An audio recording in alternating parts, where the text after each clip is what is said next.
My name is Maciej Miąsik. I am game developer, video game developer. I've been working on games for 32 years now, or even more. So I am one of the founding fathers of the Polish game dev industry. I did several games, obviously. The most known one is The Witcher, the OG Witcher, the original one. But I also did a lot of other games. One of those is called Electro Body or Electro Man in the States, which is my cult title. I don't understand why it's a cult game, but it is. I'm meeting a lot of people that are mentioning the game, that are mentioning that they played or their parents played my game. So it's some kind of strange cult. It's strange for me, at least. After about 20 years after the release of my first game, I started getting questions from other people about the history of this game, about everything related to this game. I was quite surprised because I never thought that somebody would be interested in my game in so many years. But, well, they were. So I realized that people are really interested in old games, in games history, anything related to the games they played as a children, they played many decades ago. And fortunately for me, I was prepared for that because I have a pretty good archive of my old titles, which is not the case for my newer games, unfortunately, which are much more difficult to be archived properly. But my old titles are preserved pretty well. I have source files, I have the code, I have assets. It is quite easy to find the tools necessary to work on those games. So about 10 years ago, I was able to recompile the code of my games and release it for everyone for free. So I had to change the copyright messages telling that those games are free now.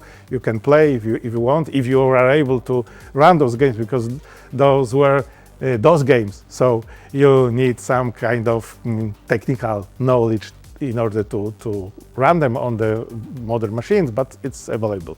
Oh, and someone managed to make this game playable in the web browser, so it's even easier now. So I was prepared, but then I realized it would be great to preserve the games after I'm gone. Well, it will happen at some point. So I started looking for the place to simply leave the archive I have.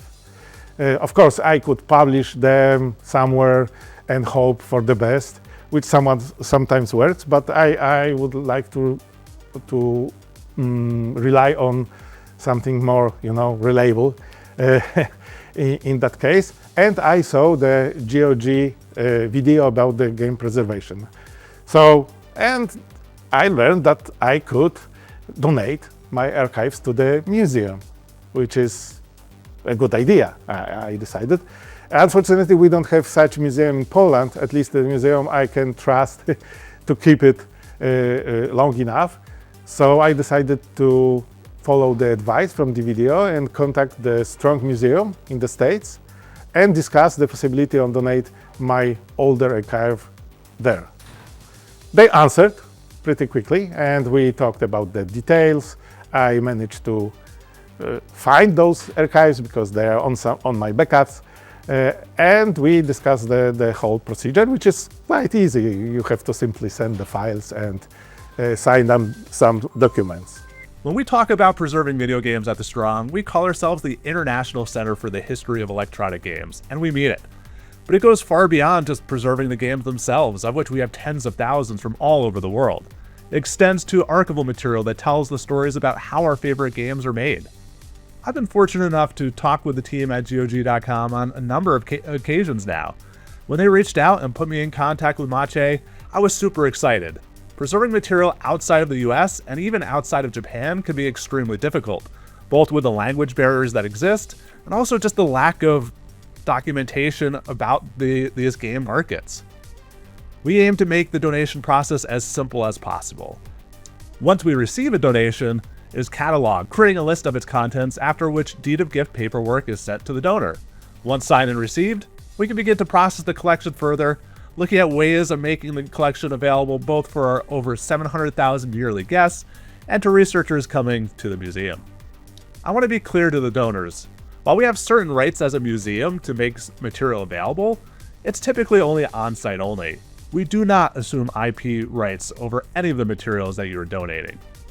Working with developers is essential to preserving the most complete picture of what video games are and what they are going to be. So much of our collective history can only be preserved if we work with the developers making the games themselves. Source code, focus group testing, budgets, prototypes, and game design documents are all important to build our understanding of the video game industry. And the only way to do that is with all of your help. If you're looking to donate your collection or know someone who might, please reach out at museumofplay.org. We would love to help.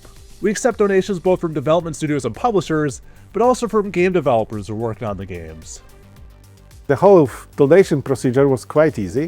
You just have to send the files, the archives, with everything, and they basically give us everything, because you never know what may be interesting because those archives are for the kind of scientist and someone who would like to learn about the games, about the history. They are not showcased in any place, so they would like to preserve anything that may be interesting. So if you have not only the code, the assets, any documentation, anything related to those games, executables and everything. So you prepare the archive, you pack everything, send the files, and then you sign some pretty straightforward documents. So the whole process is very easy. And I was quite happy because now my archives are preserved elsewhere in the institution that the main purpose is to preserve and keep this stuff. So I hope those files will stay there forever. Obviously, I will try to preserve my archives in other places as well, because you never know what may happen, including the Polish museums, if they appear. At least those I can trust to keep this, because now I'm interested to my legacy to stay forever.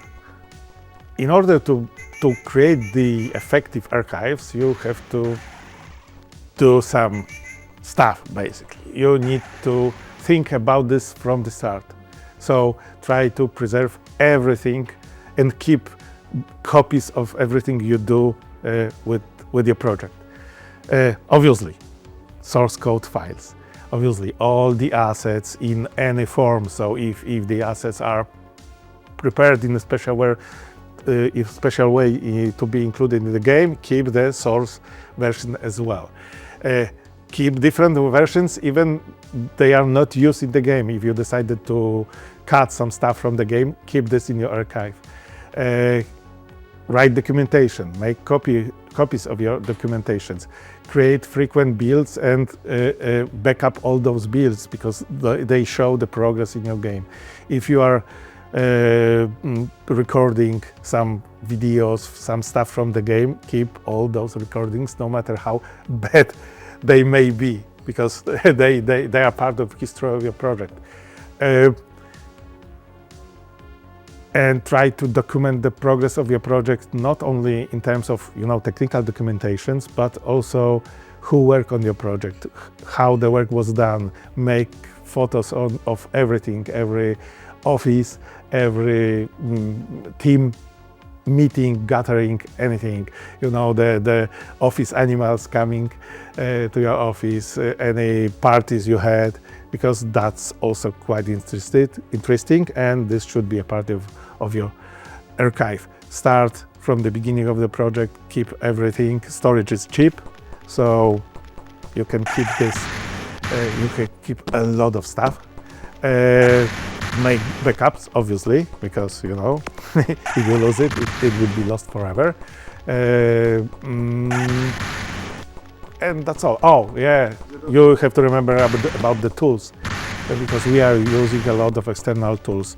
Those tools may not be available in 10 or 20 years. So try to keep the copy, strip any DRM, any protections. Yes, I know this is probably not legal in some jurisdictions, so you have to be careful. But that will allow you to work on your archive in the future. So all dependencies, all libraries, middleware, compilers, anything that may be useful, try to keep this as well. Usually those tools can be found in the future. My attempt to recompile my games after, I don't know, 25 years was only possible because someone archived all versions of the Borland C compiler. So I could find the version matching my project, and I was able to recompile everything. But it's much better idea to keep this tool with your archive. If you are making this archive, obviously, first of all, you are making for yourself and for your team or for your team members. But you have to remember you are not alone. You can donate this stuff. You can leave your archive with someone trustworthy. You can work with the institutions that would like to preserve the digital works of culture. So GOG is one of those, obviously, those institutions, but you can work with museums, find the partners, they will help you. They will keep the archives, they are very interesting. Also, if you have any technical issues with older archives, those institutions can help you with, you know, sometimes hacking old server software in order to simply read on what's on your drive. Sometimes the archives on very old drives that needs to be accessed in the proper way, and they also handle this. So, but if you are prepared, storage is cheap. Keep several copies of your archives in the cloud, on the drives, or on the pen drives, anywhere. Because if this is lost, it's lost forever. So we cannot. We should do everything we can in order to preserve what we do, no matter how unimportant you think your work is now.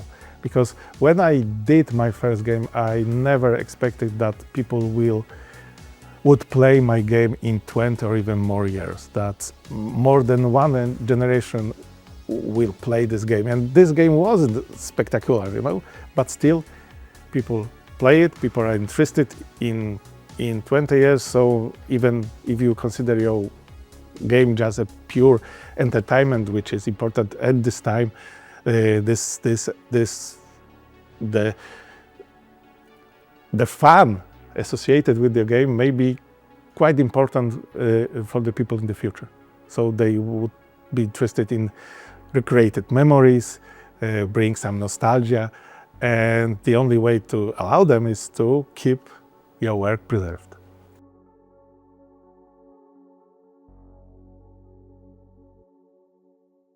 To ja założyłem w 1987 roku razem z kolegami firmę Dr. Q, której celem było od początku robienie oprogramowania. Niekoniecznie gier, ale chcieliśmy robić oprogramowanie. Ponieważ w tych czasach nie było dla kogo robić oprogramowania w Polsce, no to ja zdecydowałem, że odejdę z Dr. Q i założę własną firmę, która będzie wydawcą oprogramowania. Ponieważ też w Doktorze Q pracował Maciej Miąsik i Janusz Pelc, to oni oprócz tych moich pomysłów, które miałem związane z oprogramowaniem dla sieci Nowel, zaproponowali mi, że też przyjdą do tego zespołu i będą robić gry komputerowe. No i w maju 1991 roku założyliśmy firmę Xland Software Publishing. Potem ta część growa bardzo często używała nazwy Xland Computer Games, no ale formalnie firma była nazwę miała Xland Software Publishing. No i co, pierwszą grę wydaliśmy na początku 1992 roku, tam bodajże kwiecień, maj, jeśli dobrze pamiętam, i potem kolejne gry. To pierwsza no to była Electro Body, potem druga w kolejności to był, chyba Robbo było trzecie, chyba drugi był Heartlight i potem Robbo było trzecie. Ja generalnie, no, w ogóle firma wystartowała już tak nie garażowo, to znaczy od początku mieliśmy 6 osób. Na samym początku jedna osoba razem ze mną zajmowała się tym oprogramowaniem dla sieci Nowel, natomiast Maciek z Januszem albo Janusz z Maćkiem robili grę Electro Body wtedy. Potem dołączył jeszcze do nas Rafał Trznadel jako grafik. No potem systematycznie ta grupa się powiększała, tak gdzieś w około 94 roku, no to było pewno z 10 osób, które było zaangażowane w różne elementy związane z produkcją oprogramowania w Xlandzie. Widzieliśmy, że to, co zrobiliśmy, jest naprawdę nie tylko na poziomie polskim, ale światowym. Jeśli chodzi o platformówki, to były również dobrze oceniane w zachodnich magazynach. No i po prostu wzięliśmy umownie książkę telefoniczną, znaleźliśmy Epic MegaGames, napisaliśmy do nich maila, wysłaliśmy próbki gier. Pierwsze spotkanie mieliśmy w Holandii, żeby tak porozmawiać o możliwości współpracy. Potem mieliśmy też spotkanie w Polsce, łącznie z wizytą Marka Reina w Polsce. To były takie czasy, w których w ogóle nikt nie myślał o tym, że to, co robimy, będzie miało jakąś wartość za więcej niż kilka lat. Patrzyliśmy na to w ten sposób, że to jest piękna zabawa, robimy grę, która jest na dzisiaj, jutro, natomiast już jak robiliśmy grę czy Electro Body, czy Heartlight, czy potem Robbo, to już wiedzieliśmy, że jak myśleliśmy o nowej grze, to myśleliśmy tak, dzisiaj nie ma sprzętu komputerowego, na którym można to uruchomić, bo ma za małe możliwości techniczne. Jak dochodziliśmy do końca procesu produkcyjnego, to już te możliwości komputerów na tyle się podnosiły, że bez problemu komputer, można by powiedzieć, udźwignął to, co wyprodukowaliśmy, więc patrząc z takiej perspektywy, no to też patrzyliśmy, że za 4, 5 lat, 10 to będą robione takie gry, że te, które my robimy, nikt już o nich nie będzie pamiętał, no bo to były gry na komputery o dużo mniejszej mocy obliczeniowej. As a video game developers or content creators, because this is probably a better term, because we are creating the content, not the YouTubers. We should do whatever we can to preserve our work for the future generations, for the historians, for the researchers trying to research the whole industry. So we need to do our part, so prepare the archives, but we need to find the proper partners, the partners that are reliable, that can handle potential legal issues, that they will keep this properly in their archives, that will make sure that whatever they keep is only shown to the researchers under controlled conditions to keep us safe from the legal repercussions.